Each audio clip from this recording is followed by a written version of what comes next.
In this lecture, we're going to learn about the timeline. This is the timeline indicator. It means where I am positioned in time according to my composition. This is my layer, and the layer has a timeline. Each layer will have a certain timeline. I am in my composition. I have my text here. So we're all set to learn about keyframes. What are keyframes? Keyframes is the way an animation is made. An animation is one keyframe at the beginning, one keyframe at the end, for example here, and After Effects will interpolate. It means it will create some frames in between and moves along these frames. Remember, we have 30 frames per second. I hope you remember that. So if I go 1 second in my composition, that is here, then I move my text here, then it will take 1 second for the text to come from here to here, and in between there are 30 frames. What I have to do is to indicate to After Effects the positions. So I'll tell him the first position, the last position, and After Effects will move the text for me through interpolation. Let's do that. The first thing, I want my text to start from here. So I will bring the timeline indicator to the beginning. Just to be brief, but I will explain that later on, just press P. It brings the position transformation. Now it will become very obvious for you in a couple of minutes. What I will do here is to initiate the animation. I will create a key point. To create a key point, I will click on the stopwatch here. Notice what happened. I have a diamond star here with 2 arrows left and right, and I have a diamond star here. I have indicated that this is a key point. This is the start of my animation. I move down the timeline a second.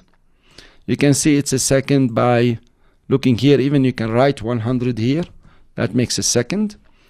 So the time here is seconds and frames in seconds. So if I have 125, that will be 1 second and 25 frames. If you say 130, it will be 2 seconds. So I will come to 100. That's 1 second. I could do that. Or I could have simply moved my timeline indicator. And I click on another keyframe. Now I created 2 keyframes. This is the beginning of my animation and the end of my animation, but nothing is happening. If my text is here and drag my text here, what do we see? We see the first key point, that's the square, and the second key point, there is also a square here. I'll move it out, another square. So these are my 2 key points. This is the animation path. And within the animation path, you have the frames. Each dot here represents a frame. If I zoom in, press spacebar and you can move your text. See, there are points. Each one of them represents a frame. If I zoom in, you notice these are my frames. I have the frames in the timeline, and I have points here representing the frames in the animation path. If I move 1 frame, it will move to the next point. Another frame. Be careful, these are not keyframes. The keyframes are the big ones. And so on. So actually what happened? Moving my text from 1 key point to another key point, I have created an animation path. If you press 0 on numeric pad, it will run a ramp preview for your animation. Here you are. That's it. This is all about keyframes. So you put the first keyframe, first state, second keyframe, second state. Now, if I want more, I can come into my timeline, hold my text and move it somewhere else. Here you are. I'll move it somewhere else. And so on and so forth. Press 0 on your numeric pad and it will run the animation. Here it is. Now what you have learned is how to create key points.